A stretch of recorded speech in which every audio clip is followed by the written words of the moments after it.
बिस्मिल्लाहिर्रहमानिर्रहीम। अस्सलाम वालेकुम दोस्तों, वेलकम टू कोर्निट। आज की वीडियो हम डिस्कस करेंगे लेक्चर 23। तो वीडियो को अंत तक क्लास में देखिएगा ताकि कोई भी इंपॉर्टेंट कॉन्सेप्ट आपको मिस ना। बाकी वीडियो अच्छी लगती है तो लाइक लाजमी कीजिएगा, चैनल को सब्सक्राइब कीजिएगा और बेल आइकन को प्रेस कीजिएगा ताकि हमारे चैनल से आपने मजीद अपडेट्स आपको टाइमली मिलती है। तो आज की वीडियो स्टार्ट करते हैं। आज की वीडियो में हमने पढ़ना है फिजिकल रिकॉर्ड एंड डिनॉर्मलाइजेशन।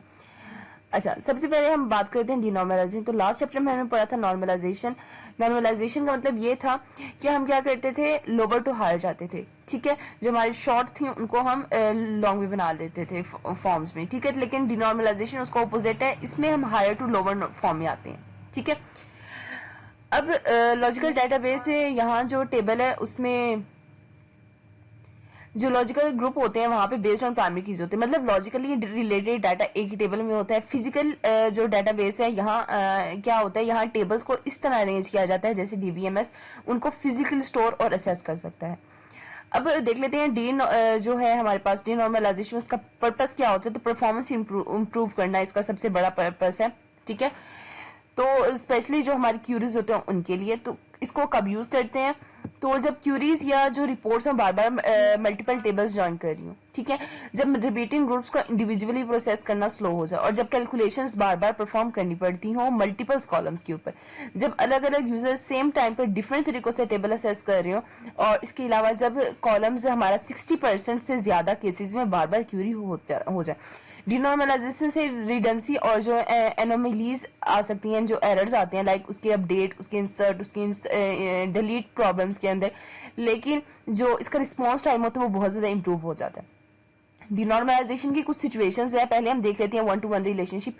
इसमें क्या होता है, अगर दो एंटिटीज का 1 to 1 रिलेशन है और उनके अक्सर साथ असेस किया जाता है तो मर्ज करना बेटर हो जाता है। फॉर एग्जांपल एम्प्लॉय और एम्प्लॉय डिटेल्स का टेबल को मर्ज कर लेना। ठीक है, डिनॉर्मलाइजेशन की सेकंड हमारे पास सिचुएशन है, उसमें मैनी टू मैनी रिलेशनशिप है। ठीक है, इसमें क्या होता है, many to many relationship usually 3 tables बना देते हैं, लाइक स्टूडेंट, हमारे पास कोर्स एंड देन इनरोल्ड। अब क्या करेंगे, क्यूरी के लिए 3 जो जॉइंट्स हैं वो लगते हैं जो बिल्कुल स्लो हो जाता है, उसकी परफॉर्मेंस बिल्कुल स्लो हो जाती है। तो सॉल्यूशन क्या है इसका, रिलेशनशिप टेबल इनरोल्ड का जो है उसको हमने क्या करना है, एक साइड की टेबल जैसे कि कोर्स के साथ मर्ज कर देना हमने उसको। डाउन साइड में हम क्या करेंगे, नॉर्मलाइजेशन है 2NF, वहां पे क्या होगी, 2NF ब्रेक हो जाती है और रिडेंसी हो सकती है यहाँ पे। थर्ड एग्जांपल देख लेते हैं हम यहाँ पे। तो इसमें कहता है अगर रेफरेंस टेबल एक ही रिलेशंस में यूज हो और मल्टीपल जो है हमारे पास कॉज वो ज्वाइन हो रही हो, ठीक है, तो इसको मर्ज कर देना चाहिए। फॉर एग्जांपल स्टूडेंट और हॉबी जो है, ठीक है, अब हर स्टूडेंट की एक हॉबी है तो हॉबी को स्टूडेंट के टेबल में डाल दो। अब बात करते हैं पार्टीशन की।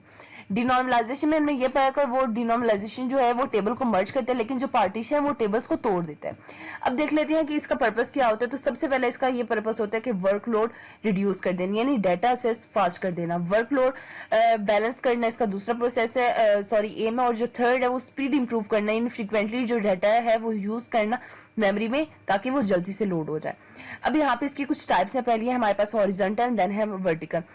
अब हॉरिजॉन्टल पार्टीशन क्या होती है, हॉरिजॉन्टल पार्टीशन बड़ी टेबल को छोटी टेबल में तोड़ देती है रो बेसिस के ऊपर। फायदा क्या होता है, इसमें असेस टाइम रिड्यूस हो जाता है, मेंटेनेंस, सिक्योरिटी, बैकअप इजी हो जाता है। ठीक है, ये हमारे पास हॉरिजॉन्टल है। और हमारे पास वर्टिकल भी इसको हम डिस्कस कर लेते हैं। ठीक है, वर्टिकल, ये हॉरिजॉन्टल में हम रो साइज होता है, वर्टिकल में क्या होता है, वर्टिकल में कॉलम साइज होता है। ठीक है, तो इसको हम एक डायग्राम के अकॉर्डिंग समझ लेते हैं। हमारे पास ये एक टेबल है, ठीक है, इसको हमने वर्टिकल के फॉर्म में भी करना और हॉरिजॉन्टल की फॉर्म में भी करना। तो जब वर्टिकल की फॉर्म में करते हैं हम तो कॉलम वाइज करते हैं, और जब हॉरिजॉन्टल फॉर्म में करते हैं तो रो वाइज करते हैं। मैं आपको समझा दूं। अब हमारे पास एक टेबल है, ठीक है, इसके 4 कॉलम्स हैं, ठीक है, और हमारे पास 4 रोज हैं इसकी। ठीक है, जब हम वर्टिकल शेड के अकॉर्डिंग करेंगे तब हमने कॉलम के अकॉर्डिंग करना है। ठीक है, और फिर हमने क्या करना है, इसको कॉलम के अकॉर्डिंग इसको पार्टीशन कर देनी है। देखिए अब यहाँ पे रोज जो है हमारी वो बिल्कुल सेम है, ठीक है, नेम बिल्कुल सेम है, बस जो कॉलम्स है उनको हमने डिवाइड कर दिया। अब हॉरिजॉन्टल में जब हम करेंगे, हॉरिजॉन्टल में क्या करेंगे, इसकी 2 रोज और इसकी 2 रोज, नेम हमारे बिल्कुल वैसे हैं, बट रोज को हमने जस्ट इसको सेपरेट आउट कर दिया यहाँ से। ठीक है, तो वर्टिकल में कॉलम वाइज सेपरेट किया जाता है और जो हॉरिजॉन्टल है उसमें रो वाइज सेपरेट किया जाता है। अब जो हॉरिजॉन्टल पार्टीशन है इसमें इसकी सब टाइप्स हैं, एक है रेंज, एक है हैश और एक है लिस्टिंग। इसको बारी बारी डिस्कस कर लेते हैं। रेंज पार्टीशन में क्या होता है, वैल्यूज की रेंज डिफाइन होती है. फॉर एग्जांपल स्टूडेंट आईडी है हमारे पास 1 से 1000, ठीक है, उसको हमने पार्टीशन 1 में रख दिया. उसके बाद 1001 से लेकर 2000 तक पार्टीशन 2 होगी. इस तरह अप टू सोन जितनी हमें चाहिए उस रेंज, तो हमें जिस तरह से डाटा चाहिए हम उसके अकॉर्डिंग सेट कर लेंगे. पहले 1000 से 1 से 1000 तक पार्टीशन 1, देन 1001 से 2000 तक पार्टीशन 2. इस तरह जितना भी डाटा चाहिए, जितनी भी रेंज चाहिए उसके अकॉर्डिंग हम अपनी पार्टीशन को रख लेंगे. ठीक है, अब इसको अगर डायग्राम के हिसाब से समझे तो जो हमारे पास रेंज पार्टीशन है, ठीक है. अब इसमें क्या होगा, जनवरी टू फरवरी का डाटा इधर आएगा, मार्च टू अप्रैल का डाटा इधर आएगा, मई टू जून का इधर आएगा, जुलाई एंड अगस्त का इधर आएगा. तो सबका हमने रेंज बता दी कि इस रेंज के हिसाब से इसको रखना है. आगे बात कर लेते हैं listing hash partition. Hash partition में क्या होता है, हैश फंक्शन यूज होता है जहां डीबीएमएस रो को इवनली डिस्ट्रीब्यूट कर देता है. बैलेंस डिस्ट्रीब्यूशन होता है यहाँ पे. और जो हमारे पास रेंज पार्टीशन होती है यहाँ पे इनबैलेंस जो प्रॉब्लम हो सकते हैं. लाइक अगर हम यहाँ पे देखें रेंज पार्टीशन में, तो यहाँ पे इवन भी हो सकते हैं, ऑड भी हो सकते हैं एक दूसरे. तो यहाँ पे अनबैलेंस होने का चांस है. लेकिन जब हैश पार्टीशन होती है उसमें जो डाटा होता है वो बैलेंस फॉर्म के अंदर होता है. ठीक है, तो यहाँ पे जो हमारे पास है वो डाटा डिस्ट्रीब्यूट जो होता है वो हमारा इवनली डिस्ट्रीब्यूट होता है, सबको बराबर बराबर का मिलता है. तो हैश पार्टीशन और रेंज पार्टीशन में ये फर्क होता है.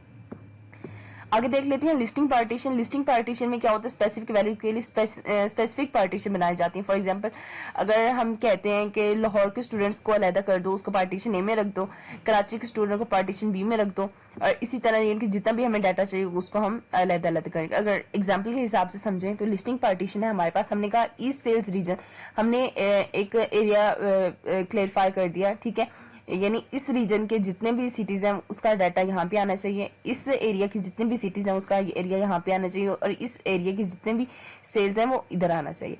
ठीक है, तो हमने लिस्ट कर दिया सब नेम्स को, उसके अकॉर्डिंग हमारा डाटा सेट हो जाता है. तो ये है हमारा लिस्टिंग पार्टीशन. अब है हमारा यानी हमने यहाँ तक अपना पार्टीशन वगैरह को पढ़ लिया, डिस्कस कर लिया, एंड आई होप सो आपका क्लियर भी हो गया होगा.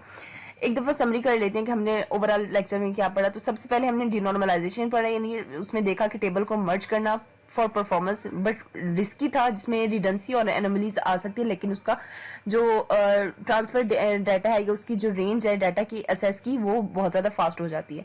पार्टीशन में टेबल्स को हमने तोड़ना सीखा, रो वाइज और कॉलम वाइज, जिसमें परफॉर्मेंस इनहैंस होती है. ऑब्जेक्टिव उसके थे सिस्टम रिस्पॉन्स टाइम इंप्रूव करना without creating too many maintenance issue. और दोनों केसेस में डिनॉर्मलाइजेशन जो पार्टीशन है डिटेल्ड एनालिसिस जरूरी है बिफोर अप्लाई, वरना बहुत ज्यादा नुकसान हो सकता है. तो नेक्स्ट लेक्चर है हमारे 24, वो इंशाल्लाह नेक्स्ट वीडियो में डिस्कस करेंगे. अभी के लिए बस इतना ही. आई होप सो आपको क्लियर हो गया होगा. कोई चीज़ क्यों हो, कोई क्यूरी हो, आप लोगों ने कल लाजिम पूछनी है. बाकी मिलेंगे नेक्स्ट वीडियो में. तब तक हमें बहुत ज्यादा ख्याल रखिएगा, दुआ में याद रखिएगा.